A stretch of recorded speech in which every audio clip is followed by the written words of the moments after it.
Hey guys, so today we're going to do a makeup transformation of probably one of the most scariest characters I've ever done, of Valak, the demon from the new movie, The Conjuring 2. I was obsessed with The Conjuring 1, and when I heard Conjuring 2 came out, I had to go and see it. It was so amazing, definitely really scary. Says it's based on true stories, and you encounter this demon named Valak, who looks like a nun, but a demonic corpse makeup nun who's in paintings and comes to life, and it's just so scary. So, let's see if we can turn ourselves into Valak. Putting my hair in a very low ponytail, and then I'm going to put a wig cap on just to get my hair nice and flattened out of the way for when we put on the costume later. Now I'm going to flatten my eyebrows with a glue stick. You may know the drill. I put powder on in between a couple layers of glue stick because demons tend to not have eyebrows. My guess is that they have been burned off in the eternal flames of the most terrible place ever down there. You know what I'm talking about. HE double hockey sticks. So once my eyebrows are all done, I'm going to fit my face for a fake nose. First, I'm going to use a skin barrier because I have very sensitive skin, and this makes it a lot easier to come off because I'm going to use the adhesive Telesis, but if you don't have Telesis, because girl, it's expensive, you could use Prozate instead. To adhere this fake nose onto our face, mine is used out of foam. You can get one made out of any other product. Because Valak has a very huge, long, and slender nose. It's a lot different than mine, so I decided to paste a fake nose on my face. Once that prosthetic is glued on my face and in place and the seams are good, I'm gonna get some liquid latex with a red sponge and stipple it down to my face.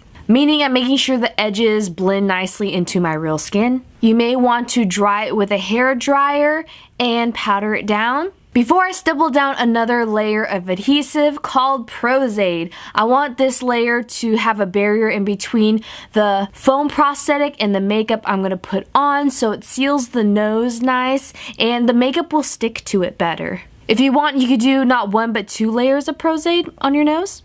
I'm going to get some midnight cream paint and put that on my eyebrow covers. You may want to use Pax paint or rubber mask grease paint on your prosthetic, but today we are going to use Prozade as a barrier and then use some cream paint. Make sure it covers the entire nose and goes over the edges of the Prozade and liquid latex that we stippled on to the appliance all the way to our skin. Now if you want, you could continue using this midnight cream paint all over your face in white, or you could do what I'm going to do, which is use aqua paint in white, just because I think it blends onto the skin more and it blends nicely and color matches the color of this cream paint as well. For photographs and video, it just doesn't give as much of a white cast for me personally with my lighting. So if you don't want to mix so many different paints next to each other or together, you could definitely just stick with cream paint because it's a lot cheaper as well. With this white paint, you want to make sure that you do not color in the sockets of your eyes because we're going to put black paint there later. If you mix the two colors, it will turn out gray. And leave your lips completely bare as well because those are going to be black too. This is probably one of the most easiest makeups I've done in a while, yet at the same time it's kind of difficult and you turn out looking like a creepy masked person with all this white makeup on. Once the white makeup is totally down your face, you want to set it with some translucent powder. And then we're gonna get some matte black eyeshadow. This one's by Makeup Geek. You use any black eyeshadow you want. And I'm just gonna buff this into my face like in a contouring type way. On my forehead and on the sides of my cheekbones. On my chin and the sides of my fake nose as well. And near my eye sockets. I'm also going to get that black eyeshadow and put it on my cupid's bow. And then I'm just going to get this NYX Jumbo Eye Pencil in Black Bean and color in those lips that we left bare. You want it to kind of look like your lips have really bad frostbite and are about to fall off your face. Get that black eyeshadow with a very thin brush. This will make it look like it has a little cracked skull effect and doing details of like these cracked marks around the eyes and the face. I'm also using my fingers to smudge those lips like this demon's been chomping down on human souls and that's why his lipstick's getting smeared. It's like when you go to the Olive Garden and have that Italian salad and your lipstick just doesn't cooperate. See, I know that situation better. Getting the black matte eyeshadow and shadowing in around the sockets of those eyes. I am also going to get a black eyeliner pencil. This is the Rimmel London one. That's my favorite for waterlines in black. And blacken that waterline, that little skin that's so sensitive and it feels like you shouldn't be putting makeup there, but I do anyways.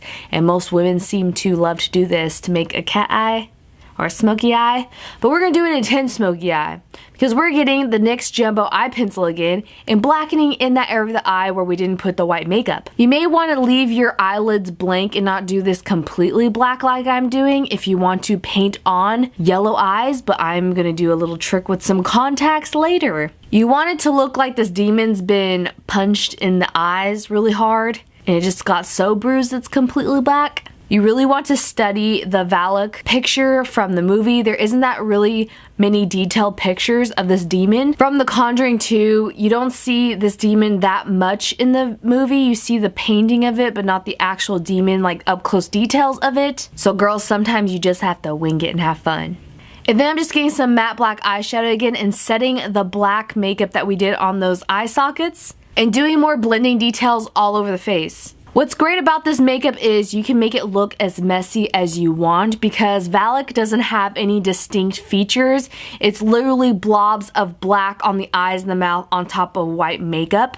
Just doing more details with the black matte eyeshadow and contouring and making some shadow effects. Contouring that nose, girl. You want to make sure you have different contours on the face where it looks like Valak has like almost laugh lines, but they're not really laugh lines. They're lines where Valak was grinning after trying to terrify or kill someone. You may want to get some white cream paint and smear it over some black parts on the eye if you feel like you've made the black sockets of the eye too wide or too big for the white of the face. And once you think you're done with that makeup, you're going to get a nun costume. This is the only similar nun costume I could find. It's the costume of Mother Superior. I really wanted to try to go as true to the movie as I could. And Valak in the movie, under the nun costume, the hood of it is completely white. And this Mother Superior costume was completely black under it. So I put a white hoodie, or you could put a white cape is what I did under it. And once the costume's all situated, you could put some special effects yellow contact lenses in, but like I said, if you don't have these, you could paint yellow ring circles on your eyelids. This just makes it so much more creepier and puts it so over the top. And you could totally be completely done with this makeup after putting in your eyes or painting them on, but I'm gonna go even further. I wish I had the teeth prosthetics of those spiky, bloody demon teeth that Valak had in the movie, but I don't. So I'm going to get some fake blood that's okay to have in my mouth. It won't kill me. And once your teeth are all bloody and juicy and good, you're completely done with this Valak from the movie The Conjuring 2 makeup transformation. This demon makeup was so fun. Probably one of the more easier ones of my makeup transformations. Scariest things I've done as well. This will haunt my nightmares even. And I absolutely was a huge fan of this movie, so I hope you guys enjoy it as well. But sadly, it is time to stop being a demon and transform into myself. Taking off this prosthetic is a lot easier with that Telesis skin barrier. I would definitely suggest spending money on that if you have sensitive skin like me. And it's easier to take off this prosthetic with some isopropyl myricate. And of course, all the products I use in this video will be listed down below in the description box as always, including where I get this prosthetic from. Girl, my eyes are so bloodshot from those contacts, I look like I haven't gotten sleep in a year. And using isopropyl myricate gel really helped get off all that gooiness of the liquid latex that gets all gummy on your face and looks like gross black boogers. And I just used a couple makeup remover wipes and I was just about to go, but I forgot to take off the fake blood off my teeth, so let's take that right off. See you in another video soon. Love you all. Bye.